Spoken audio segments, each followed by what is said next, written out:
You were pretty awesome last year, mate, in that diesel Peugeot thing. Yeah, Happy New Year, everybody. Hope you're enjoying the show.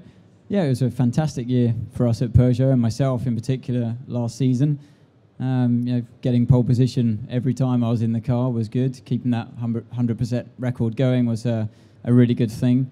It's 4 times now I've been in the car for qualifying, because you obviously share the drivers, share your duties in qualifying, and 4 times on pole. So really good season, and it was close competition as well. We had good competition from Audi once again, and that's going to continue on, no doubt, into this season with the likes of Toyota joining us, and Honda as well. A bit of an interest from them coming in.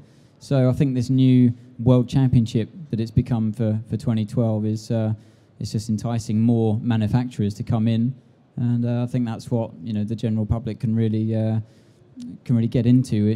The manufacturer's interest. It's something they can aspire to buy, perhaps as a road car one day, and to look at technologies as well that come into play, like the KERS system for this season. Similar to that in F1, but obviously it has to run for 24 hours instead of just 1.5 to 2. Yeah, Peugeot and Audi have been hammer and tongs for 5 years now, and last year was the closest season of the lot, wasn't it?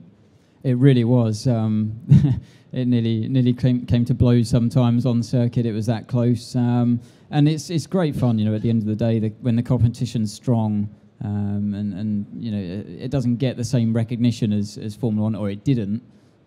Up until this point, and I really feel that the new added inclusion of the FIA support alongside the ACO is going to really help boost sports cars with that World Championship title, to hopefully give it the recognition that it's deserved for definitely the last couple of years. Yeah. Did you make the commitment to sports cars in the hope that it would eventually attain World Championship level status? I guess so, in a way, yeah. But for me, it was just, I had done my time in Formula One. Yes, it ended a bit short, but you can't decide when it ends for you in Formula One. And with the team pulling out, it was just one of those situations in 2008, which left me without a drive. So you have to go looking elsewhere. And for me, it was just it was a great opportunity to get that first ever test in the Peugeot 908 over at Paul Ricard in France, and I loved it the moment I jumped in that car. It was basically like a Formula One with a body over the top of it and covered wheels.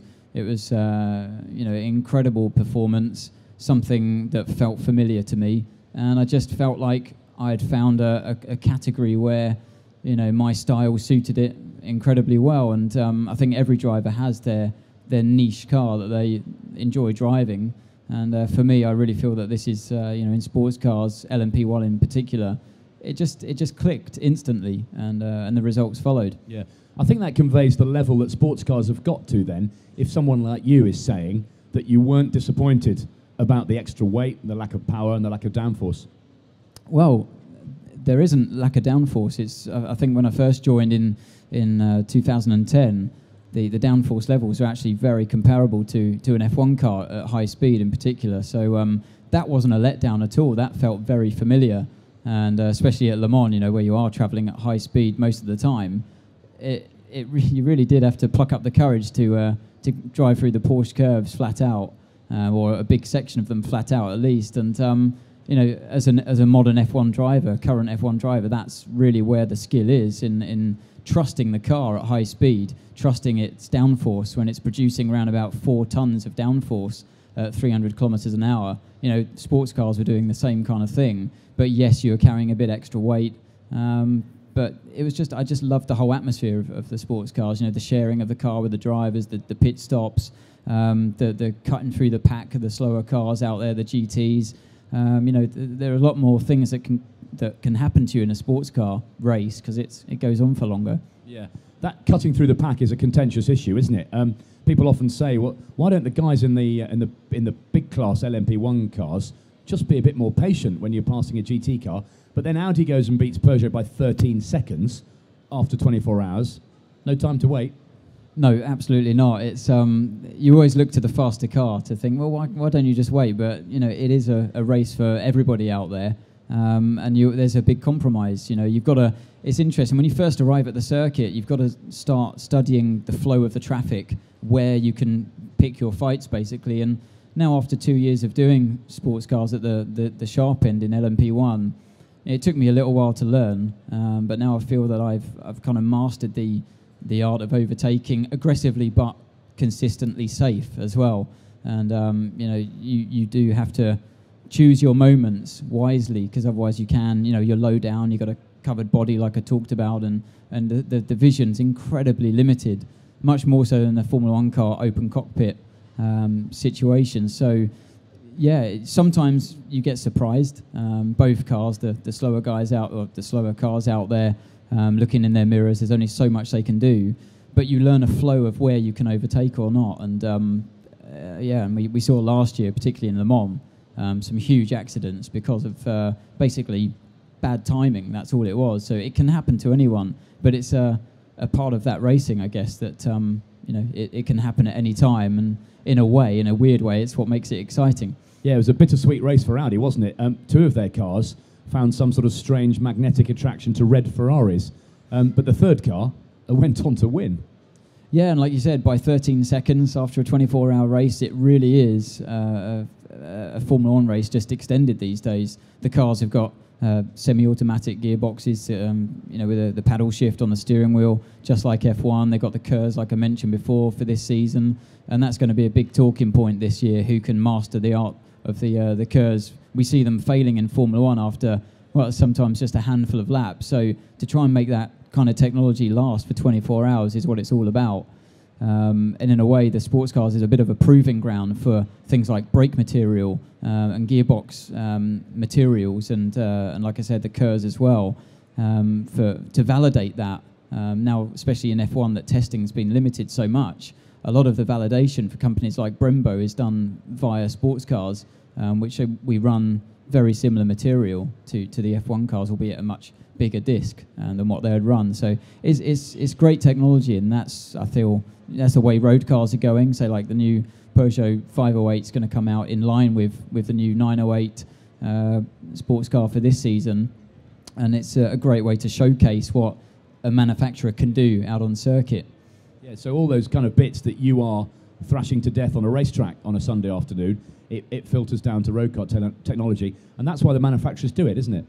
Yeah, absolutely. It's why the manufacturers will compete. I think there's only a few fewer manufacturers in Le Mans racing now than there are in F1 actually, because it's quite a good area for them to get into, where it's not quite as expensive as Formula 1, but it's much more aligned with their road car technology. So like the diesel hybrid system that we've seen on the Peugeot already. It was first ran last September, and it's already coming on leaps and bounds in terms of reliability, and the performance is certainly there. So that goes completely hand in hand with the new hybrid 4 508 that's going to get launched this season as well. There's always talk, isn't there, about the parity between the diesels and the petrol cars. There's a lot of sort of backbiting and moaning and groaning about it. Are we any closer to achieving that sort of parity that the people who aren't winning want? Well, I think we've seen it in touring cars already, just how hard it is to get the two levels comparable. And it is hard. Different things come into play, like altitude of the circuits. This year we're going to Brazil, 800 meters above sea level, and in a turbo car, the diesel turbo, that's going to be a huge advantage. I guess, to be in a turbo against a normally aspirated engine, say. So to try and get that level is quite difficult. But now with the involvement of the FIA as well, I've got full confidence that it'll be pretty comparable. And I think we're going to see that with Toyota as well, a manufacturer with a big budget that's able to produce a very good petrol engine, assuming they're going to have a petrol engine, against the diesel. So I think it's great technology, and that's what modern motorsport should all be about. Yeah. And with the World Championship in place for the first time in 20 years, it's onwards and upwards for sports cars, isn't it? Especially at the top. It really does feel like it's got momentum. Like I said before, unfortunately, it's not covered yet by a big broadcast company, to show the entire race in its full. But I think, since that's coming, the format of the races is quite hard, I guess, to show on TV. A bit like the rallying is, they go on for so long that it's hard to sit down and watch the 24-hour race. Yeah, and you can't have cameras everywhere. No, That's right. exactly. But it's I think now that the internet is progressing so quickly, and lots of teams like Peugeot are doing web TV, so you can ride on board with the car all the way through the race if you want online. It gives the fans a real good opportunity to see really what it's all about, much more than it was in the past. Talking of big broadcasters, you've put your lot in with Sky for Formula One in 2012. Just give us an idea of what you're going to be doing. Yeah, pretty much the same stuff as what I was doing at 5 Live, just doing the commentary work for fun in a way, just to fit around my racing. And it's something I've always enjoyed doing since looking back to my test drive days, I guess, with Honda, when I'd just step up and help them out, my mates in the commentary box. And that hopefully will continue at Sky. Still got Crofty up in the commentary box alongside me, and I just wanted to keep it easy, really, and just to have something that was a known quantity. And I'm looking forward to a new challenge. Obviously, being involved with TV as I've done radio before in the past, but I think we've got an interesting season of Formula One coming our way, and I think we've got all the right ingredients to. For it to be a great show. You're going to be doing practice, aren't you? And a bit of qualifying? I'm going to be doing the practice sessions, all of the practice sessions like before, as I would do last season, and then sort of like post-race analysis stuff as well. Right. So, just gives me a chance to try my hand at TV. And just the main thing for me is just, continuing it as a job that I enjoy, to go on top of my racing for the season.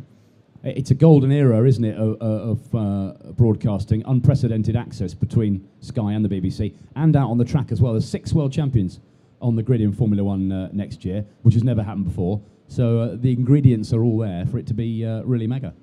Well, yeah, that's what I said. I mean, by rights, this should be one of the best seasons ever in Formula One, and it would be great to be able to cover that with Sky, obviously. And alongside Crofty in the commentary box for the practice sessions. And I really enjoy that, explaining in detail the stuff that goes on the track, especially in the testing situation, just to try and get over exactly what's going on in plain English.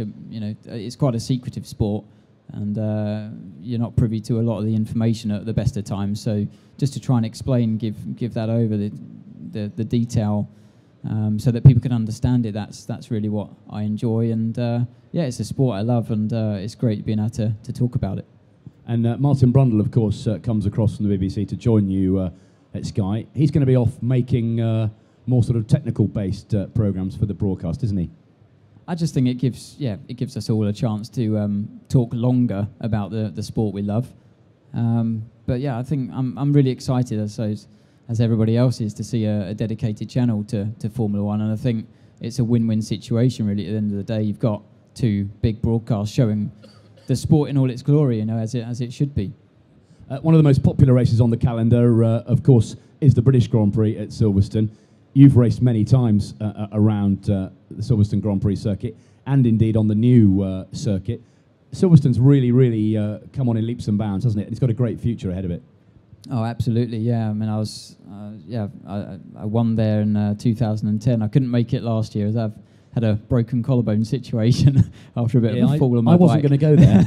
So I had to unfortunately miss the race last year. But it was all right. We still won that one anyway without me in the car.